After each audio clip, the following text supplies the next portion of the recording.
All right, boys, let's talk about UFC 265, which just got finished right now. Just got done watching Derek Lewis versus Cyril Gane. If you've not watched the fight card, do not watch this video. It is going to be full of spoilers, but I just want to focus on three fights in the main card because these are the three fights that I was mostly interested in. First one was Michael Chiesa versus Vicente Luque, Jose Aldo versus Pedro Munhoz, and then the main event, of course, Derek Lewis versus Cyril Gane. Now, the first fight on the welterweight division, Michael Chiesa versus Vicente Luque. Before that fight happened, in the fighter showcase that I did, I thought it was extremely interesting how Michael Chiesa being the purple belt, Vicente Luque being the brown belt. In this fight scenario, Michael Chiesa is looked at as the grappler and Vicente Luque is looked at as the striker. And of course, the reason for this is because when you take a look at their fight styles in the UFC, how these two guys have performed in the past, one of them definitely has a more predominant striking style, and the other one is more of a grappler. Michael Chiesa being the guy that generally likes to take the fight to the ground, use his jiu-jitsu, get a submission, finish the fight. Meanwhile, Vicente Luque, even though he submitted Tyron Woodley with a beautiful Darce choke in his last fight, he is known as the guy that generally likes to strike. He's very aggressive, loves to move forward, very tough, extremely good chin as he demonstrated in his fight against Stephen Wonderboy Thompson. So in this fight, it was expected that Vicente Luque is going to want to move forward, use his strike, and keep the fight on the feet. Meanwhile, Michael Chiesa is going to try to figure out a way to get the fight to the ground and I'll grapple Vicente Luque. But still, it is still so interesting to me how in the world of MMA, it's like, for example, you put these two in a gi and you have them just go play jiu-jitsu. Under no circumstances will Michael Chiesa be so that confident in trying to grapple with Vicente Luque because Vicente Luque simply has more experience. He's a brown belt in jiu-jitsu while Michael Chiesa is a purple belt. Now, of course, a lot of purple belts are able to beat even a lot of black belts. A purple belt in jiu-jitsu is extremely high level, but still with Vicente Luque, you're talking about a man who consistently trains with the welterweight fighter Gilbert Burns. I was about to forget his freaking name. Gilbert Burns. I mean, this is his training partner. Gilbert Burns in the world of jiu-jitsu is one of the absolute best ever. Like I told you guys before, he's one of the few guys to get a win over Lucas Lepre. So it's incredible that Chiesa was that confident attacking him grappling wise in the fight. And when the fight started off, what we saw from Michael Chiesa was a man who had changed his approach to striking. He really wanted to, instead of moving forward and trying to chase the takedown against Vicente Luque, he wanted to pull Vicente Luque in and then hit a reactionary takedown. In other words, he wanted to duck under a strike, shoot a takedown, and get Michael Chiesa down. So as the fight started off, you notice his movement was extremely well. I mean, Michael Chiesa was moving like Stephen Thompson in there, like Anderson Silva. Like he was, the movement was absolutely beautiful. Lateral movement, side to side, left to right. And because of that movement, he actually was able to land a couple really good shots. But close to the end of the first round, Vicente was able to drop him, sat him down with a beautiful right hook as Michael Chiesa was circling to his left. And then Michael Chiesa did not want anything to do with the striking anymore. He shot a beautiful double leg takedown as Vicente was moving forward, got him to the ground, secured half guard, put on a beautiful crossface. And dude, that is where you see the massive size difference between the two guys on the ground. Like Michael Chiesa is so big. His top game is so heavy. And so he's got this beautiful crossface in half guard.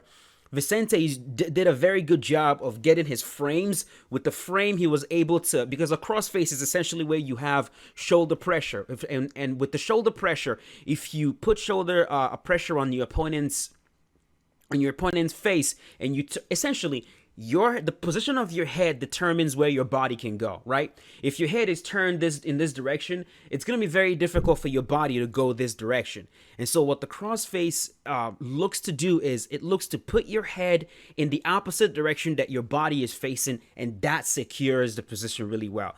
So that is exactly what Michael Chiesa was doing. Beautiful crossface, had Vicente's head turned to one position and flattened him. But Vicente, being very, very experienced in grappling, he understood that he needed to frame. With the frame, he was able to alleviate that pressure.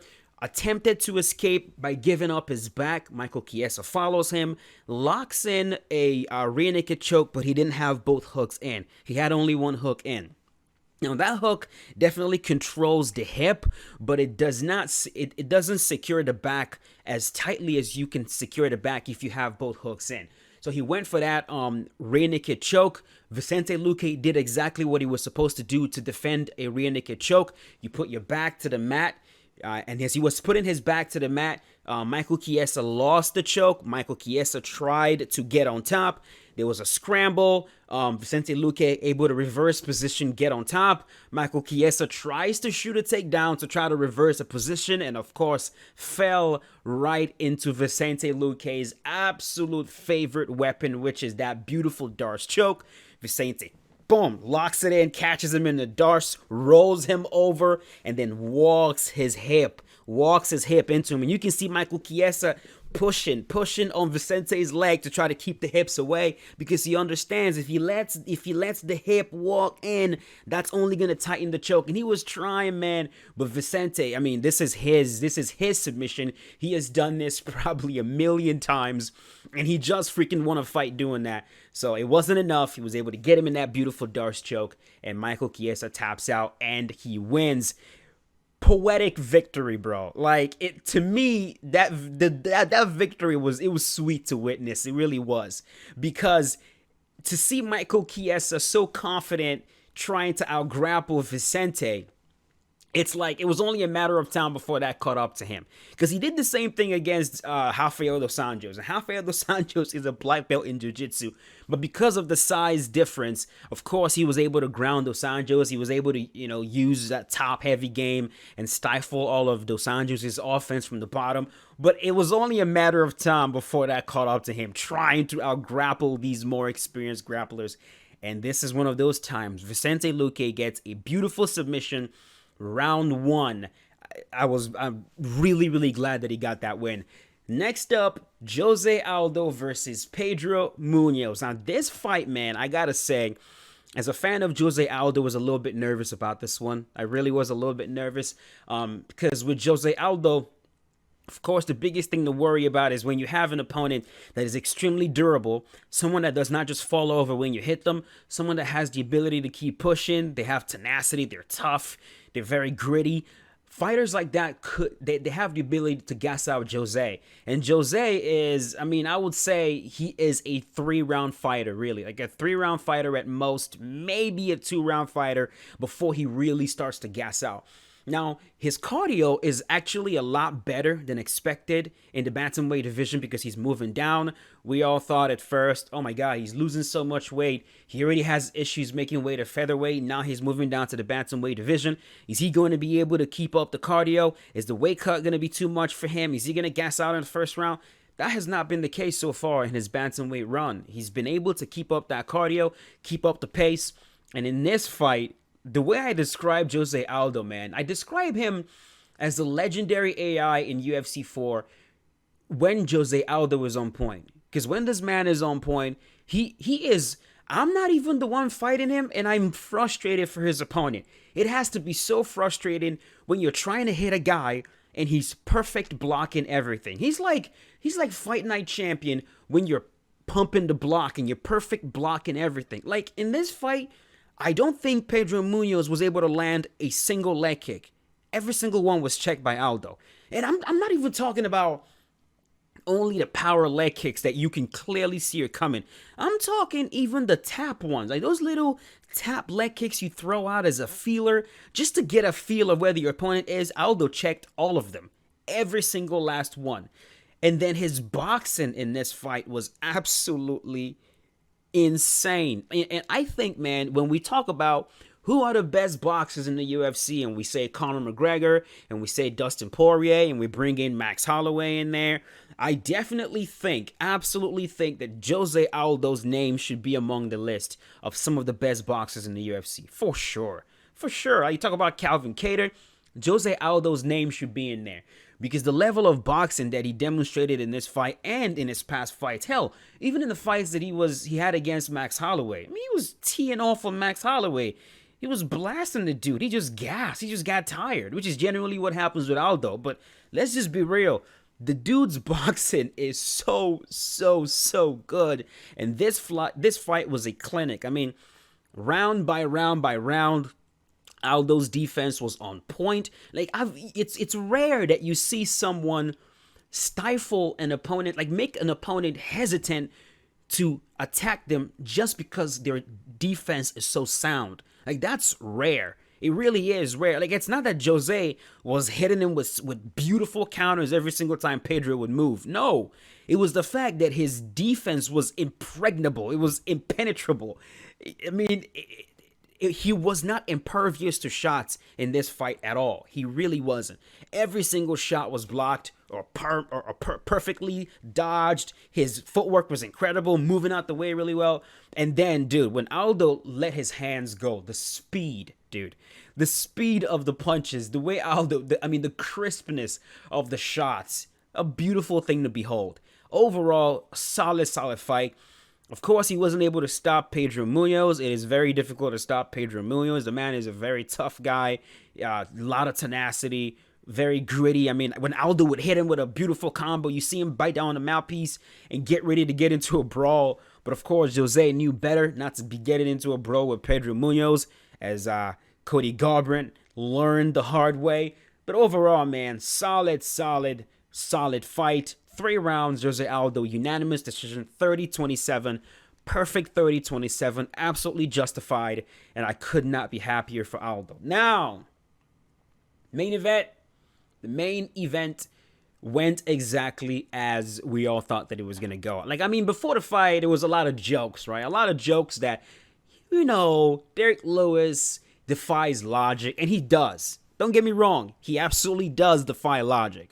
Derrick Lewis is the guy that's going to go in there against an extremely well-rounded technical kickboxer in Alexander Volkov and knock him out, okay? Derrick Lewis is the guy that's going to go in there against a super good wrestler who's supposed to ground him and knock him out. Derrick Lewis is that guy. He's the guy that spoils your night when you're supposed to be a lot better than him. So it's completely understandable that a lot of people thought Derrick Lewis is going to go out there, he's going to pull something out of his ass, and he's going to knock out Ciryl Gane.